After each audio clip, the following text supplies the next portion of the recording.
Hello friends, இன்றைக்கி நம்ம பார்க்குறது வீடியோ என்னென்னு பார்த்தீங்கன்னா, நம்ம எப்படி அன்னபூரணி வந்து நம்மளோட கிச்சனில் எப்படி நம்ம எந்த சைடு வைக்கணுன்றது தான் பார்க்க போகிறோம். ஃபஸ்ட்டு வந்து இப்போ ஐஸ்கிரீம் நம்ம வாங்கும்போது இப்போல்லாம் வந்து பாட் இது நிறைய கொடுக்குறாங்க.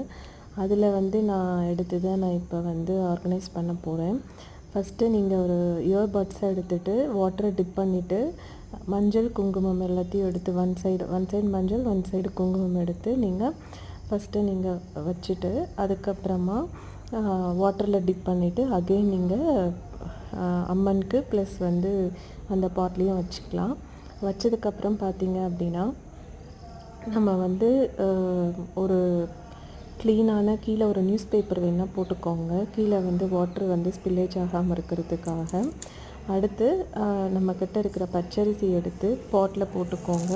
பாட்டில் போட்டதுக்கப்புறமா நம்மக்கிட்ட இருக்கிற டெய்லி யூஸ்ன காயின்ஸ் எல்லாம் எடுத்து நம்ம பாட்டில் போட்டதுக்கப்புறமா அன்னபூரணி சிலையை எடுத்து நம்ம உள்ளே வச்சுக்கலாம். உள்ளே வச்சதுக்கப்புறமா நம்ம கிச்சனில் நம்ம டாப்பரில் வந்து பார்த்திங்க அப்படின்னா கிழக்கு திசையை பார்த்து நம்ம வச்சுக்கலாம். நீங்கள் டெய்லி நீங்கள் ஃபுட்டு ரெடி பண்ணதுக்கப்புறமா நீங்கள் சாமிக்கு கொஞ்சம் நெய்வேத்தியம் படைச்சிட்டு நீங்கள் வந்து டெய்லி பேஸில் இது பண்ணிக்கலாம். அட்லீஸ்ட் ஒரு 15 days ஒன்ஸு நீங்கள் இந்த அரிசியை மட்டும் மாற்றிக்கலாம். புழு பூச்சி எதுவும் இல்லை அப்படின்னா நீங்கள் ஒரு 15 days வச்சுக்கலாம். இல்லைனா வீக்லி ஒன்ஸ் கூட நீங்கள் சேஞ்ச் பண்ணிக்கலாம். தேங்க்யூ.